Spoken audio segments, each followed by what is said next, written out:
की वंदे वंदे वंदे। नमः पार्वती पतये हर हर। भारतीय जनता पार्टी के जिला के अध्यक्ष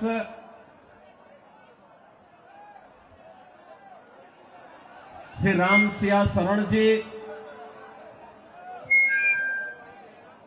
लोकप्रिय सांसद श्री योगेंद्र चंदोलिया जी, भारतीय जनता पार्टी के लोकप्रिय प्रत्याशी श्री बजरंग शुक्ला जी, जिला प्रभारी श्री योगेश आत्रे जी, विधानसभा प्रभारी विनोद भारद्वाज जी, लोकेश प्रजापति जी, मंच पर उपस्थित भारतीय जनता पार्टी के सभी पदाधिकारीगण,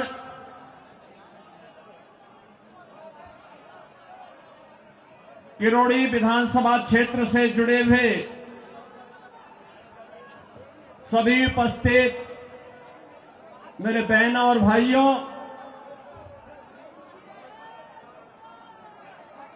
दिल्ली विधानसभा चुनाव की दृष्टि से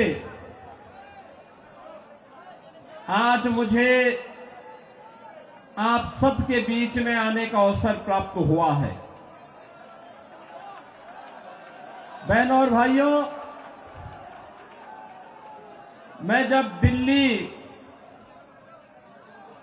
विधानसभा चुनाव की दृष्टि से आया हूं तो नजदीक से मुझे यहां की सड़कों को भी देखने का अवसर प्राप्त हो रहा है। मैं कल ही रात्रि को प्रयागराज से लखनऊ आया। उत्तर प्रदेश में प्रयागराज की धरती पर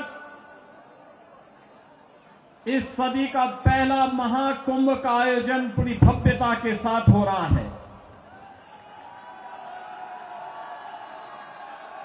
आप अनुमान करिए,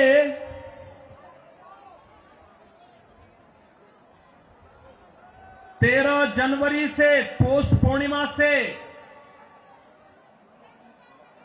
और आज 23 जनवरी तक इन 10 दिनों में 10 करोड़ श्रद्धालुओं ने प्रयागराज में मां गंगा, मां यमुना और मां सरस्वती के त्रिवेणी के संगम में पावन स्नान करके पुण्य के भागीदार बने हैं।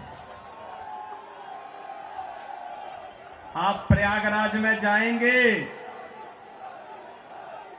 तो अच्छी शानदार सड़कें मिलेंगी, कहीं गंदगी नजर नहीं आएगा, बिजली पूरी मिलेगी, कनेक्टिविटी चाहे वह सड़क की हो, रेल की हो या फिर हवाई जहाज की, तीनों की बेहतरीन कनेक्टिविटी प्रयागराज के लिए उपलब्ध रहेगी। बहनों और भाइयों, एक और प्रयागराज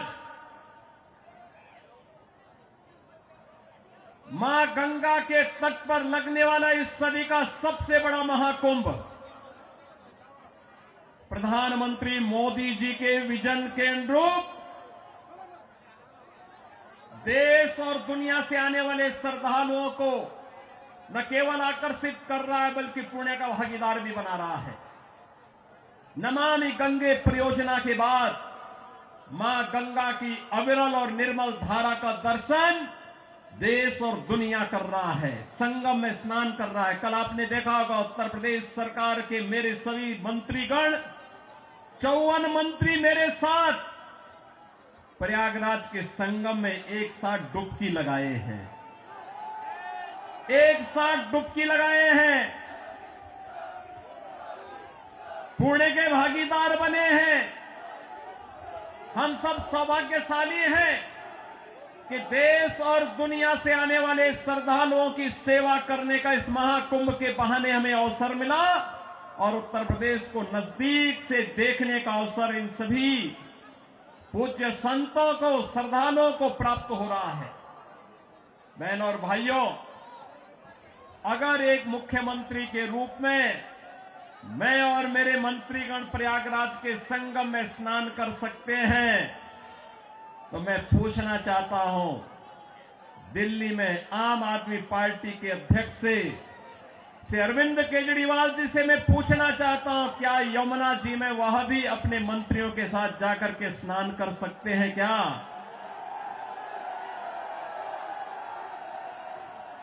अगर उनमें नैतिक साहस है तो उनको इसका जवाब देना चाहिए। यमुना मैया को एक गंदे नाले के रूप में बदलने का अपराध क्या उन्होंने किया है कि नहीं किया है? और अगर वह व्यक्ति इस बात का अपराधी है तो फिर मुझे नहीं लगता है कि जिस जनता जनार्दन की इस अदालत में उन्हें कोई माफी दी जानी चाहिए। वो माफी के हकदार नहीं हो सकते। बहनों और भाइयों, आज जब हम लोग दिल्ली की स्थिति को देख रहे हैं, ये राष्ट्रीय राजधानी है और राष्ट्रीय राजधानी में एनडीएमसी के क्षेत्र को छोड़ दें, शेष दिल्ली में क्या स्थिति है सड़कों की, शेष दिल्ली में क्या स्थिति है सीवर की, शेष दिल्ली में क्या स्थिति है स्वच्छता की और क्या स्थिति है पेयजल की। ये बुनियादी सुविधाएं होती हैं, ये बुनियादी सुविधाएं होती, हर नागरिक का अधिकार होता है इन सभी सुविधाओं पर। याद करिए, आज से एक दशक पहले तक लोग याद करते थे, सुविधा प्राप्त करने के लिए दिल्ली आने की बात करते थे, सुविधाओं के लिए दिल्ली आते थे। अच्छी सड़क देखनी हो, मॉडल देखना हो, मेट्रो का मॉडल जो सरदेव अटल बिहारी वाजपेयी जी ने प्रारंभ किया था, उसे देखने के लिए पूरा देश दिल्ली आता था। सड़कों की बात होती थी, दिल्ली आता था। स्वच्छता की बात होती थी, दिल्ली आता था। कोई नया कार्य होता था, उसको देखने के लिए लोग दिल्ली आते थे। लेकिन बहनों और भाइयों, आज क्या स्थिति है? क्या बना दिया है? सड़क पे गड्ढा है या गड्ढे में सड़क है, कोई पता ही नहीं लग रहा है। मैं जब से चल रहा हूं यही दिल्ली के अंदर देख रहा हूं। बहनों और भाइयों, ये हमने खिलवाड़ करने की छूट एक व्यक्ति को और उनके गिरोह को क्यों दे दी है? स्वच्छता की स्थिति कितनी दुर्गतिपूर्ण है। कूड़ा का ढेर पड़ा हुआ है, गंदगी का ढेर पड़ा हुआ है। दिल्ली राष्ट्रीय राजधानी के अंदर इस प्रकार की दुर्गति हो, सीवर बह रहा सड़कों पर, हमारे वाहनों को भी उसी सीवर के बहते हुए सीवर से गुजरना पड़ा। और अभी तो पेयजल का भीषण संकट आने वाला है। दिल्ली में आम आदमी पार्टी की सरकार का पाप का भुक्तभोगी हमारी पावन मथुरा वृंदावन के श्रद्धालुओं को और संतों को भी उठाना पड़ता है। वहां मां गंगा एक गंदे नाले में बदल करके जाती है। जब भी नमामि गंगे परियोजना के अंतर्गत मां यमुना की शुद्धता की बात आई, स्वच्छता की बात आई, तो अरविंद केजरीवाल एंड कंपनी ने कोई सहयोग नहीं किया। ये सहयोग नहीं करना चाहते, कोई विकास का कार्य नहीं करना चाहते। किसी विकास की परियोजना का मौके पे जाकर के भौतिक सत्यापन नहीं करना चाहते। जनता को बुनियादी सुविधा मिले, उसका अधिकार प्राप्त हो, ये वे काम नहीं करना चाहते। इनका तो एक ही कार्य है, प्रातः काल होते ही सोशल मीडिया पर झूठे ट्वीट करना, झूठी फिल्मों का प्रदर्शन करना, झूठे प्रेस वक्तव्य और प्रेस वार्ता के माध्यम से केवल गुमराह करने वाले वक्तव्यों को देना। जितना समय झूठ बोलने की एटीएम के रूप में आम आदमी पार्टी और उनके नेता समय बर्बाद करते हैं, ये झूठ का एटीएम बनने की बजाय अगर उन्होंने जनता की जन सुविधा और विकास के बारे में सोचा होता तो 10 वर्ष में दिल्ली की कायाकल्प हो गई होती, दिल्ली बदल गई होती।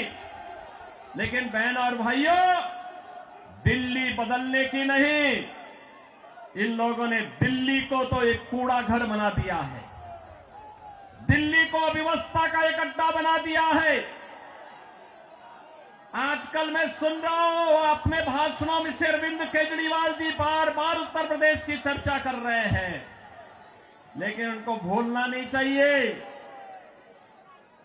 अब मॉडल के रूप में उत्तर प्रदेश को लोग देख रहे हैं।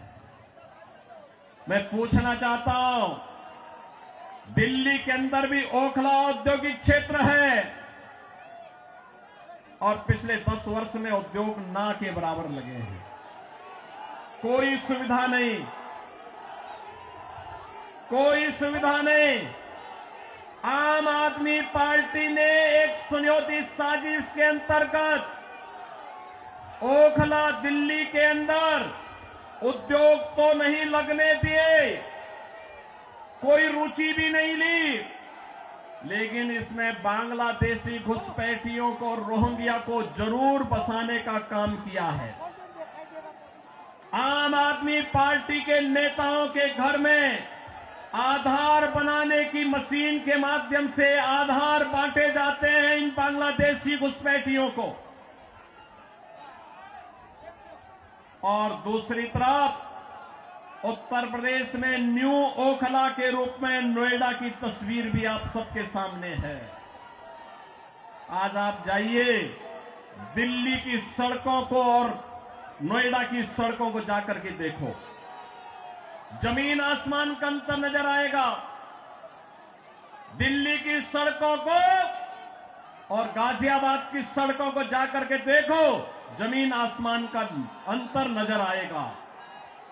उत्तर प्रदेश के शिक्षण संस्थानों को, उत्तर प्रदेश के मेडिकल कॉलेजेस को और दिल्ली के अंदर यहां की राज्य सरकार के द्वारा चलाए जाने वाले वे जर्जर विद्यालय के भवनों को देख करके आप अंदाजा लगा सकते हैं कि बच्चों के भविष्य के साथ इनका व्यवहार क्या है।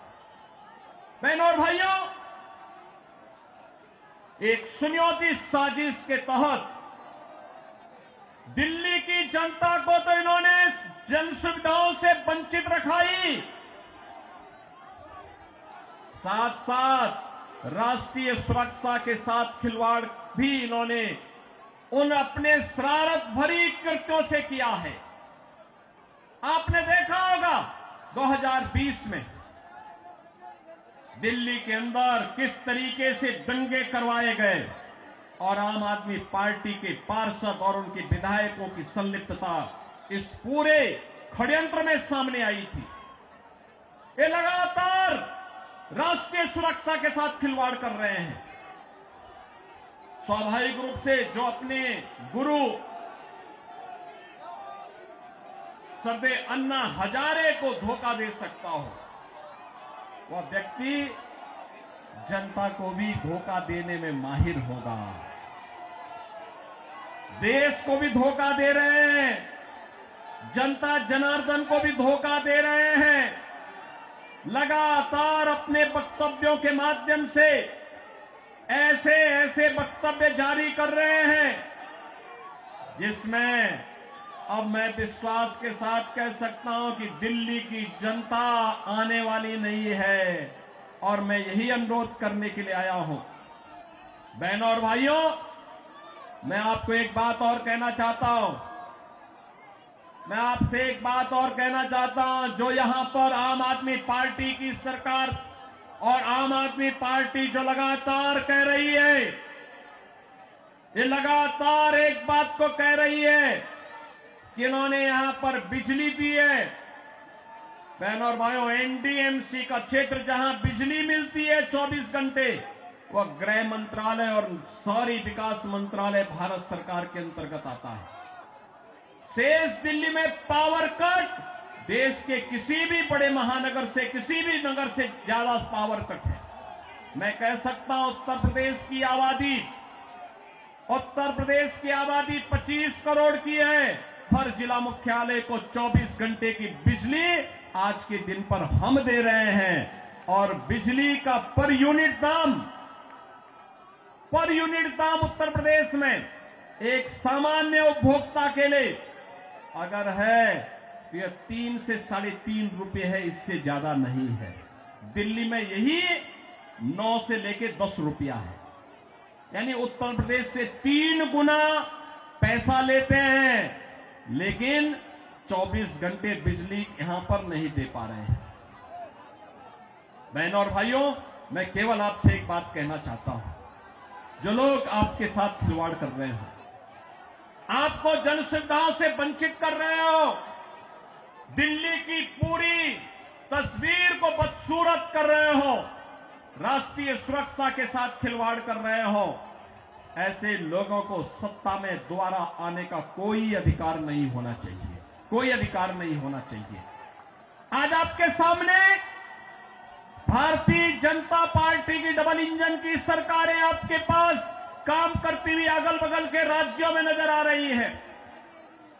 उत्तर प्रदेश है, हरियाणा है, राजस्थान है, मध्य प्रदेश है, छत्तीसगढ़ है।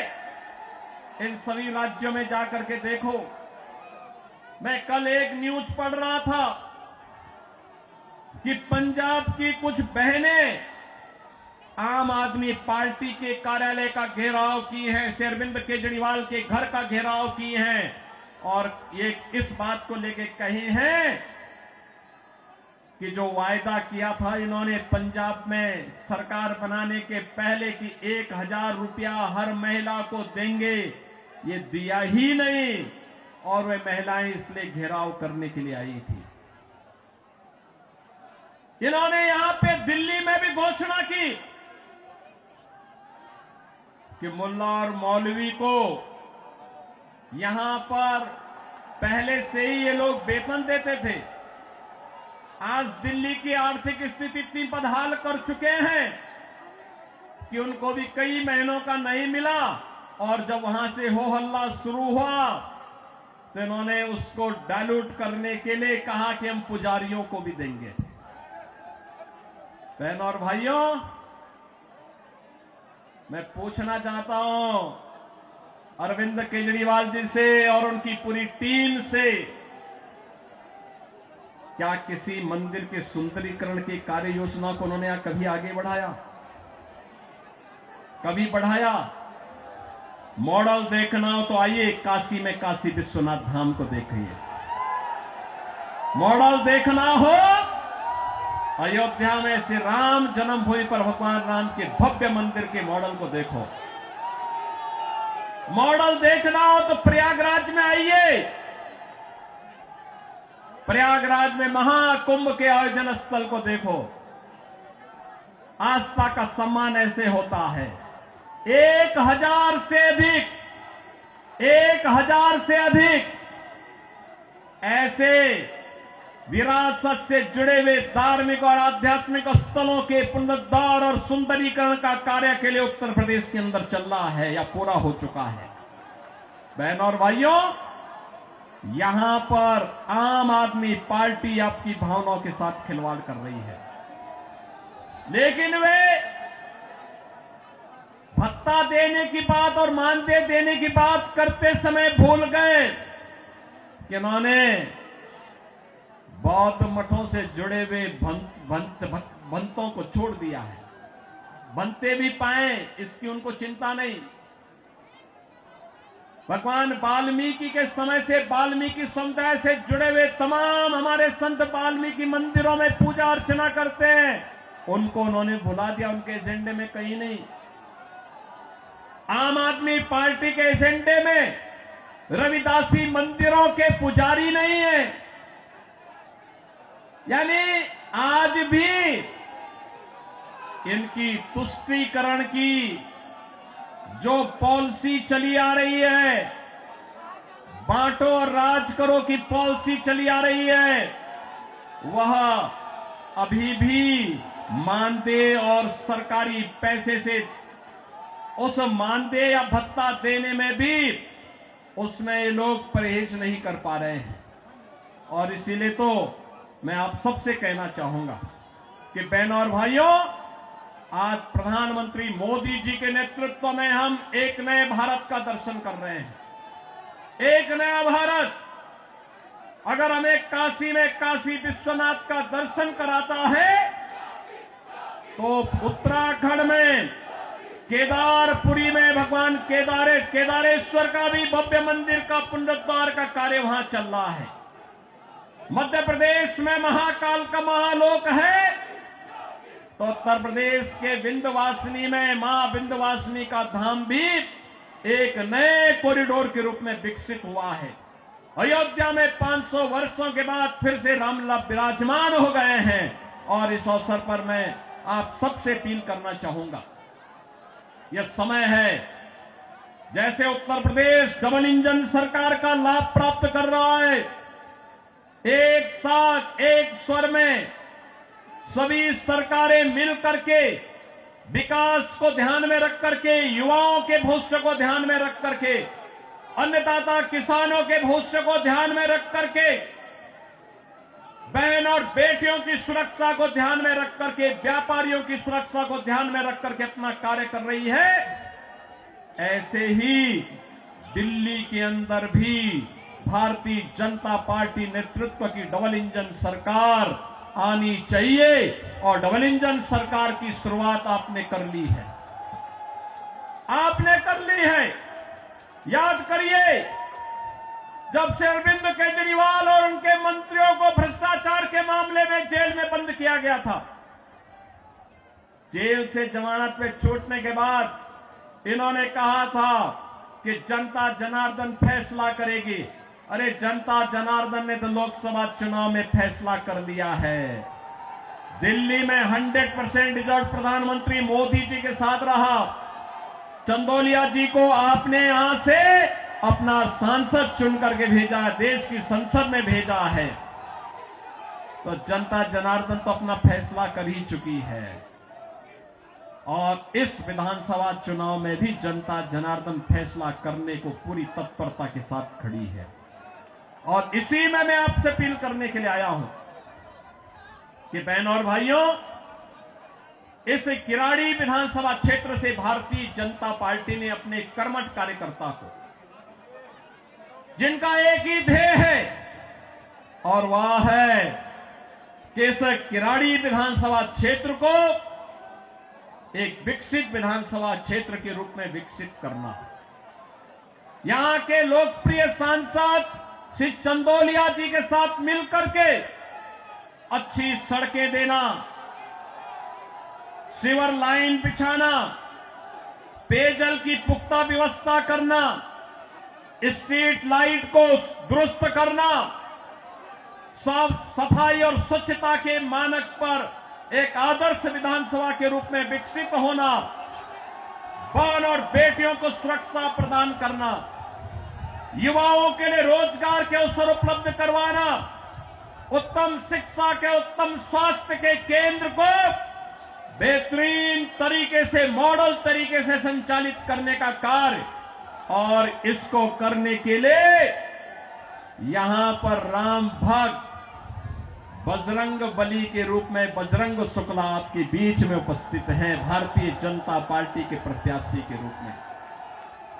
मेरी आप सबसे अपील है कि डबल इंजन सरकार से ही दिल्ली की कायाकल्प होगी और डबल इंजन सरकार के प्रतिनिधि के रूप में बजरंग शुक्ला को दिल्ली विधानसभा में चुन करके भेजे। आप सब भेजेंगे? भेजेंगे? जनता जनार्दन का आशीर्वाद इस बजरंग शुक्ला को प्राप्त होगा। दोनों हाथ उठा करके अपना आशीर्वाद दे करके बोलिए, जहां तक मेरी आवाज जा रही है, ये घरों के ऊपर भी लोग बैठे हुए हैं, सभी से मेरी अपील है, जहां तक मेरी आवाज जा रही है, घर के ऊपर हो, सड़क हो, अगल बगल हो, जहां तक मेरी आवाज जा रही है, बजरंग शुक्ला को आप आशीर्वाद देंगे? दिल्ली के कूड़े से निजात पाएंगे? ये झूठ बोलने की एटीएम मशीन से मुक्ति पाएंगे? यमुना मैया की शुद्धि के अभियान में सहभागी बनेंगे? तो मेरे साथ बोलेंगे, जय श्री राम, जय जय श्री राम।